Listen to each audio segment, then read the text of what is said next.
It's September 2020, and for the next 2 weeks, I'll be traveling in one of the smallest countries in the world, Malta, which is in southern Europe. It's also still the COVID-19 times, so keep watching and follow me as I find out what it's like to travel in Malta during this time of the coronavirus pandemic. I'm starting my travels here in the beautiful city of Valletta, so let's go and explore. But before we do any proper sightseeing, I am in desperate need of a coffee. So I've come to this cafe that my friend Mike recommended to me called Cafe Cordina, which has been here since 1837.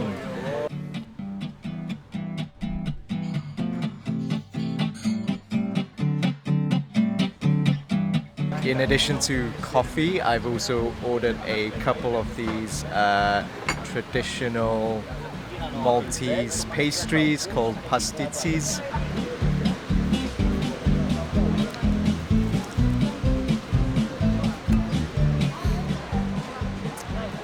Well, the coffee and those Pastizzi really hit the spot. But now I am completely covered in crumbs because the pastry is so flaky. The closest thing I can compare them to that I know of is like Cornish pasties in England, but I'm sure I'll be eating some more of these Pastizzis throughout my trip in Malta, so let's see how they go. As soon as I clear all these crumbs off me, and I'm sure the pigeons are loving all these extra crumbs flying around, I'm gonna go off and do some proper sightseeing. Not looking back, eyes on the freeway, Bonnie and Clyde, a classic cliche, we're on the run, this is what we waited for. Take my hand, we'll make it somehow, we can't miss out. I'm done living life with the lights out, die with my own doubts.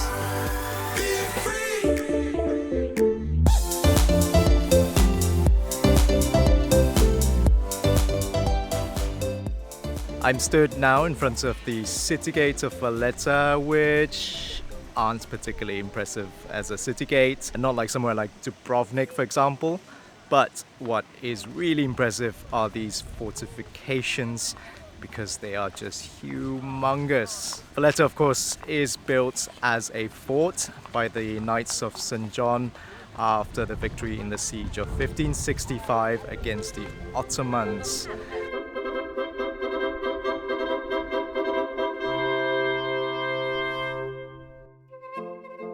I'm about to go into my first museum. I'm going into the Fort St. Elmo National War Museum.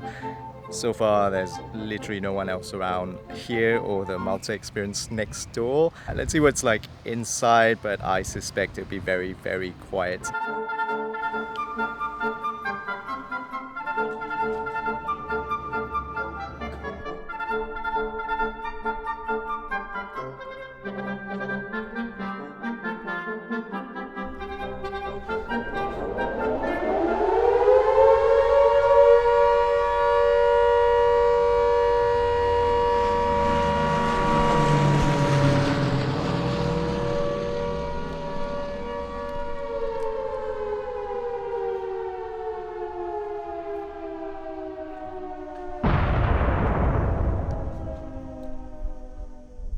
I've just gone through pretty much the entire museum. I spent about just over 2 hours here, and in that time I think I counted 7, 8, maybe 10 people at most that I've saw around me. So as you can see, I've taken my face mask off because there's just really no one here, even though this is like a big central courtyard. So yeah, very, very social distanced.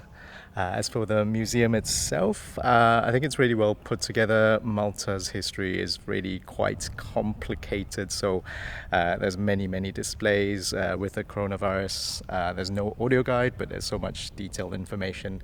I didn't really feel like I was missing anything without an audio guide. The only display that wasn't available was like a touchscreen display, but hey, that's wise, I guess, in these times. If you're in Malta, I think it's a good one to check out just to get a grasp of the history, which is complicated. So maybe one tip is I've been reading this novel called The Sword and Scimitar by David Ball. It's set in sort of the Ottoman Knights of St. John's times. That's maybe a little bit more digestible way to get a grasp of Malta's history of that period. And then later on, you can pick up some of the facts here. Like I learned that Malta has this somewhat dubious history of being the most bombed place on earth. And also it's the only country that's been given the George Cross for bravery. Coming out of the War Museum, I very nearly followed a couple of other people and would have gone out, but luckily I turned left and came across this Abercrombie Bastion bit, which you can walk around. There's sort of ramparts, I guess, you can walk around that has a view out to the sea. But I think what's maybe really cool are these humongous artillery guns right behind me, just to give you a sense of scale. I'm just like, there's these artillery shells on the floor, which I'm gonna just show you how crazy large they are. I wouldn't want to be hit by one of these. Ouch!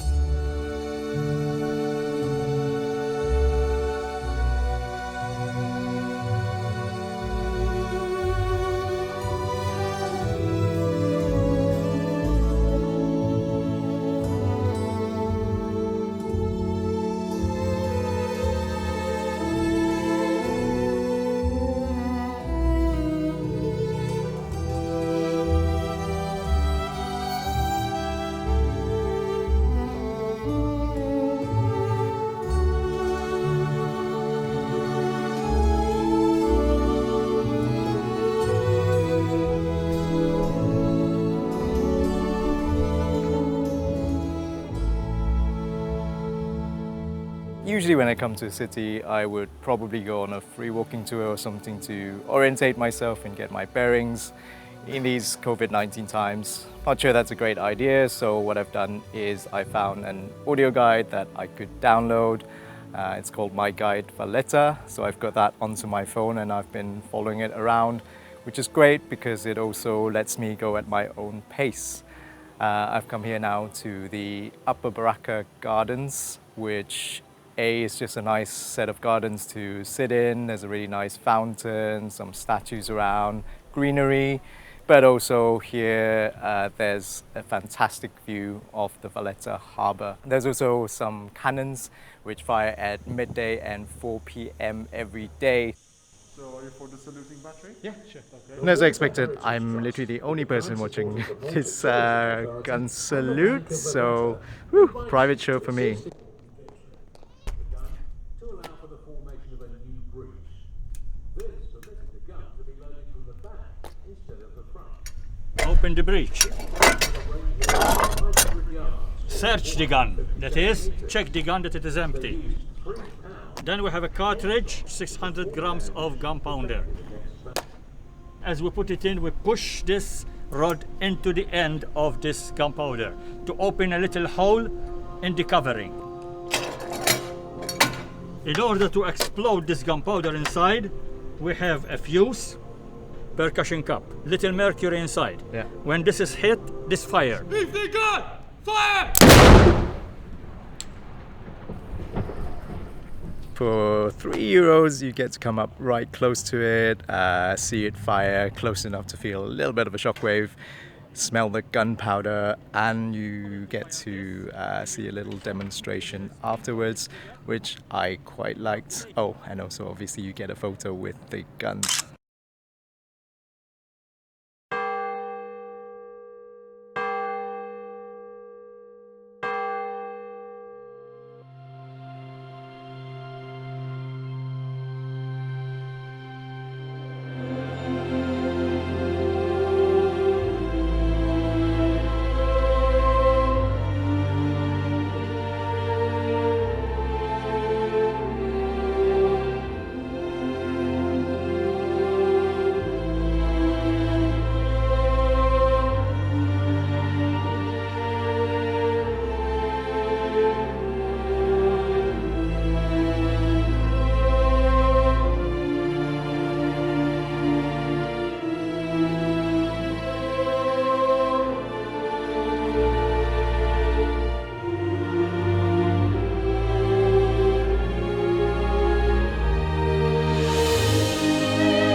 Well, I finally found a place here in Valletta that has a fair amount of tourists. It's here at the St. John's Co-Cathedral. Still not super crowded inside, so you can still have social distancing. They're the first place I've been to that actually gave me an audio guide. The audio guides don't actually touch your ears, and I could see them wipe the audio guides down after I return them. So that's probably it. And luckily too, because the audio guide really does provide lots of information. Actually, looking from the outside of this church is really quite plain, so I was wondering why they were charging us 15 euros to go inside. But honestly, once you get inside, this church is just wow. Like the place is just decorated, every inch of it. There's so much detail. It's so cool. So if you are in Valletta, I highly recommend that you do pay the 15 euros to go and see inside, because it is really, really beautiful.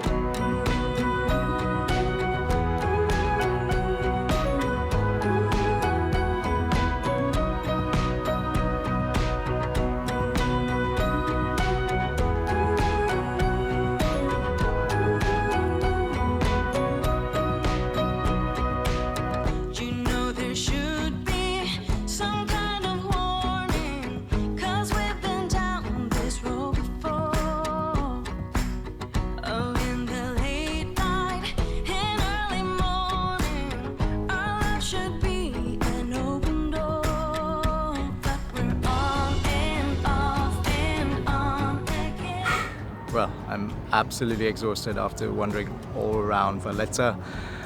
When I told people I was coming to Valletta, they warned me it was absolutely tiny, which it is, but with so much history around. Every corner you turn, every other building seems to have some historical value. So plenty to see, and you really do need to keep looking up. COVID-wise, as you've seen, pretty much every place you go into has measures to make sure people are putting masks on inside, sanitizing their hands, and pretty much almost everywhere I think people were complying with it. And in the official museums, etc., I even got temperature checked. Even more so, there just aren't very many people coming to visit Malta at the moment, so pretty much you'll have plenty of room in all the tourist attractions that you visit. Even in the streets that I was wandering around, there just weren't that many people. I think the main street, Republic Street I think it is, was probably the busiest, and even then, really not super crowded. And I've been loving wandering around Valletta so far, but I can't wait to get out into the countryside and get into the outdoors and into the water.